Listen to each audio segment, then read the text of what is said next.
বর্তমানে বাংলাদেশে প্রেসিডেন্ট পদ খালি আছে। তো এখানে তো একজন ব্যক্তিকে মনোনয়ন দিতে হবে এবং প্রেসিডেন্ট বানাতেও হবে। যদিও প্রেসিডেন্টের খুব একটা বেশি ক্ষমতা কিছু নাই, আনুষ্ঠানিক বা কি বলা যায়, মানে প্রতীকী ক্ষমতা, বাট তারপরেও তো একজন প্রেসিডেন্ট অনেক মান সম্মান, রাষ্ট্রীয় প্রোটোকল এগুলো ভোগ করেন। সুতরাং সেখানে যেন তেন একজন ব্যক্তিকে বসিয়ে দিলে তো হবে না। এবং সেই দিক দিয়ে আমার মনে হয় যে বিএনপি একটা ভালো কাজ করছে, একটা খুব দুর্দান্ত চয়েস। এই যে মির্জা ফখরুল ইসলাম আলমগীর, তাকে তারা পদপ্রার্থী করেছে, অর্থাৎ প্রেসিডেন্ট পদের প্রার্থী করেছে। এটা কিন্তু একটা ভালো ডিসিশন, আমার কাছে খুবই পছন্দ হয়েছে। কারণ এই ফখরুল ইসলাম আলমগীর সাহেব, উনি আর যাই করুন, যে দলই করুন বা যে ধরনের রাজনৈতিক মতাদর্শের লোক হন না কেন, উনি একজন নিপাট, একজন ভদ্রলোক, একজন সজ্জন ব্যক্তি, এবং একই সঙ্গে তার পড়াশোনার পরিধিও যথেষ্ট ভালো। তো এই ধরনের একজন সজ্জন ভদ্র ব্যক্তি প্রেসিডেন্ট হবেন, এটাই কাঙ্ক্ষিত। আর উনি দীর্ঘদিন ধরে এই বিএনপি নামক দলটার যে সার্ভিস দিয়ে গেলেন, তার জন্য তার এই পুরস্কার কিন্তু প্রাপ্য ছিল। এটা কিন্তু খুব যৌক্তিক একটা সিদ্ধান্ত বিএনপি নিয়েছে, এর জন্য বিএনপিকে ধন্যবাদ দিতে হবে। বাট আসল কথাটা হচ্ছে যে এই পদে বসার জন্যে আমাদের অন্তর্বর্তীকালীন সরকারের যে প্রধান ডক্টর মোহাম্মদ ইউনূস অনেক দৌড়ঝাঁপ করছে। তার যে অভিভাবক আমেরিকা, যার পক্ষ হয়ে বস্তুত এই ভদ্রলোকটা বাংলাদেশকে 1.5 বছরে একেবারে কি নারিকেলের ছোবড়ায় পরিণত করে দিয়ে গেছে, তাই না? বাংলাদেশকে একেবারে পুরা ধ্বংস করে দিয়ে গেছে। এই গত 55-56 বছর এই যে স্বাধীনতার পরে চলে গেল, তাই না? অনেক সরকার আসছে এবং তার মধ্যে সবাই যে একেবারে খুব দেশের প্রতি তাদের মহব্বত ভালোবাসা ছিল, দেশকে গড়ে তোলার প্রতি তাদের খুব মনোযোগ ছিল, তা কিন্তু না। তবে অধিকাংশই সেই ধরনের মনোযোগ ছিল। বাট বিশ্বের সঙ্গে আমরা লক্ষ্য করলাম যে একজন মাত্র ব্যক্তি যে নাকি বাংলাদেশে ক্ষমতায় আসীন হলো, এবং অনেকটা কি বলা যায়, তখন আসলে কে এই অন্তর্বর্তীকালীন সরকার প্রধান হবে এইটা কিন্তু নির্ধারণ করার একমাত্র এখতিয়ার ছিল অল্প কয়েকজন ব্যক্তির। অর্থাৎ রাজনীতিতে যাদের কোনো নাম গন্ধ কিছুই ছিল না, ওই যে এই যারা নাকি সমন্বয়কারীটারি ছিল, ওরাই যেটা বলছে তখন সেটা হয়ে গেছে। অর্থাৎ কিছুদিনের জন্য বাংলাদেশের সিদ্ধান্ত নেওয়ার কোনো রাজনৈতিক দল ছিল না। তো তখন অবশ্য এই ডক্টর মোহাম্মদ ইউনূসকে যখন অন্তর্বর্তীকালীন সরকারের প্রধান উপদেষ্টা বানানো হয়, তখন আবার সমস্ত রাজনৈতিক দল আবার সে সিদ্ধান্ত মেনেও নিয়েছিল। কারণ এই ব্যক্তির একটা তো ভাবমূর্তি ছিল, আন্তর্জাতিক অঙ্গনে ছিল, তারপর একজন নোবেল লরিয়েট, বয়স 86-87। তো এই ব্যক্তি আর যাই হোক, ব্যক্তিগত স্বার্থে কাজ না করে দেশের স্বার্থে কাজ করবে, এটাই কিন্তু প্রত্যেকটা রাজনৈতিক দল কিন্তু ভাবছিল, এবং সেটাই তো হওয়ার কথা, তাই না?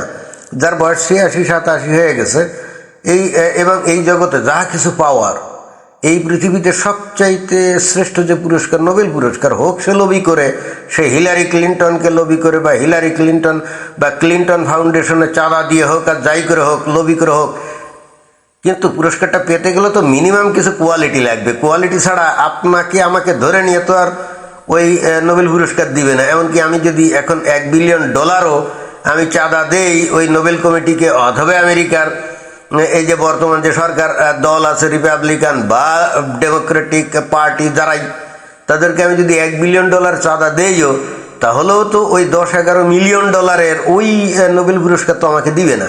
অর্থাৎ ওই নোবেল পুরস্কার পাইতে গেলে তো আপনাকে মিনিমাম কিছুটা কোয়ালিটি থাকতে হবে। তো অতএব সেই দিক দিয়ে হিসাব করলে মোহাম্মদ ইউনূসের তো ওই যোগ্যতাটুকু ছিল নাকি, এবং এই জন্যই তো পাইছিল, আদারওয়াইজ তো পাইতো না। এবং এই দুনিয়াতে সবচাইতে শ্রেষ্ঠ পুরস্কার, অর্থ, বেত্ত, সব কিছু বাংলাদেশের একজন মানুষ সে যা চায় তার থেকে শত গুণ বেশি জিনিস এই ডক্টর মোহাম্মদ ইউনূস কিন্তু জীবনে পাইছিল। এবং অতএব সেই হেতু তার মতো একজন ব্যক্তি বাংলাদেশের যদি ক্ষমতার শীর্ষে অবস্থান করেন, তাহলে তো স্বতঃস্ফূর্তভাবে এটাই ধরে নেওয়া যায় তার জীবনে চাপ আর কিছুই নাই। যেটুকুনি সুযোগ পেলেন বা সময় পেলেন, সেটুকু দেশের সেবায় আত্মনিয়োগ করবেন এবং দেশকে সামনে এগিয়ে নিয়ে যাওয়ার উনি চেষ্টা করবেন, এটাই তো হওয়া উচিত। কিন্তু বাংলাদেশের মানুষ বিস্ময়ের সঙ্গে লক্ষ্য করলো এই লোকটা একেবারে গোটা দেশের সাথে গাদ্দারি করলো, গোটা দেশের সাথে গাদ্দারি করলো। বাংলাদেশে আমার মনে হয় না যে এনসিপির ওই কিছু পোলাপান যারা ওই ডক্টর মোহাম্মদ ইউনূসের কল্যাণে চাঁদাবাজি করে, ঘুষ দুর্নীতি করে হাজার হাজার কোটি টাকার মালিক হয়েছে, ওই সীমিত 2-4-5 জন ছাড়া আর বাংলাদেশের কোনো ব্যক্তি স্বীকার করবে যে মোহাম্মদ ইউনূস বাংলাদেশের ন্যূনতম কোনো উপকার করেছে। বরং প্রত্যেকে তারা গাল ভরে বলবে যে কি ভয়ঙ্কর ক্ষতি করে এই লোকটা চলে গেছে। এবং ইন্টারেস্টিং ব্যাপার হলো, এত ক্ষতি করে যাওয়ার পরেও তার মনের আশ কিন্তু মেটে নাই। এরপরে সে আবার বাংলাদেশের প্রেসিডেন্ট হওয়ার জন্য অনেক চেষ্টা তদবির করছে, তাই না?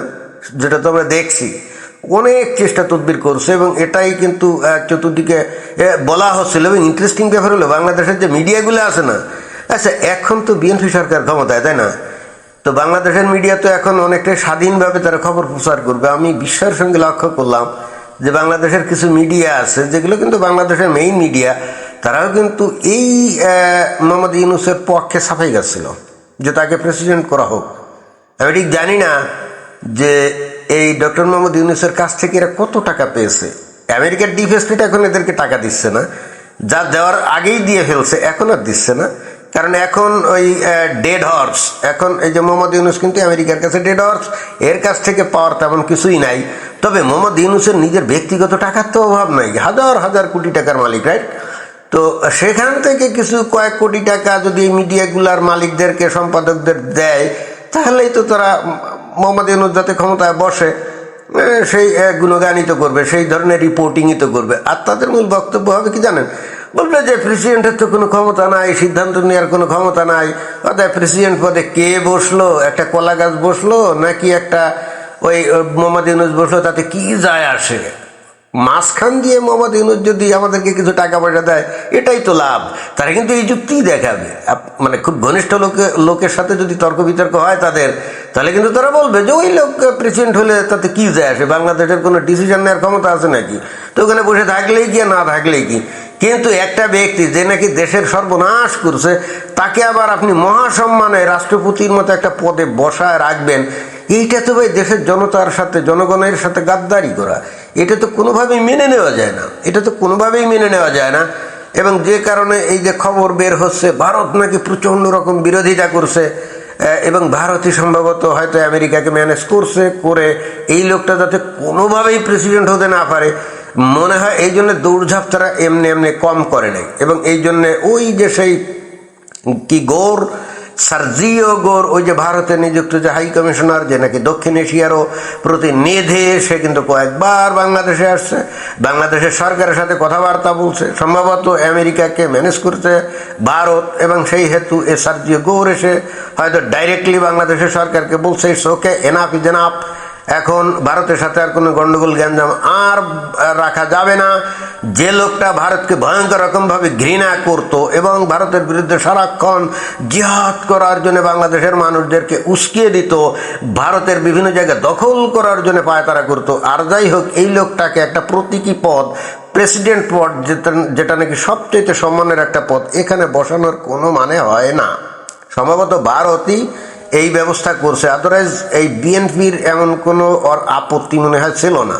বাট ভারতের প্রচণ্ড রকম বিরোধিতার কাছে সম্ভবত এখানে বিএনপিকেও কম্প্রোমাইজ করতে হয়েছে। তবে কম্প্রোমাইজ করে তারা যে পদপ্রার্থী করেছে, যাকে একজন চমৎকার একটা নির্বাচন। হ্যাঁ, মির্জা ফখরুল ইসলাম আলমগীর এই পদের যোগ্য এবং যোগ্য লোককে এখানে বসানো হয়েছে, অন্তত যার নাকি বাংলাদেশের প্রতি মায়া মহব্বত, ভালোবাসা আছে। ওই দেশদ্রোহী এবং দেশের জন্য ক্ষতিকর এলিমেন্ট এই মোহাম্মদ ইউনূসের মতো লোক এই জায়গায় বসে থাকলে এটা বাংলাদেশের জন্য এটা হয়তো চূড়ান্ত বেইজ্জতি। এতদিন যে বেইজ্জতিটা হয় নাই, সেই ঘটনাটাই কিন্তু ঘটতো।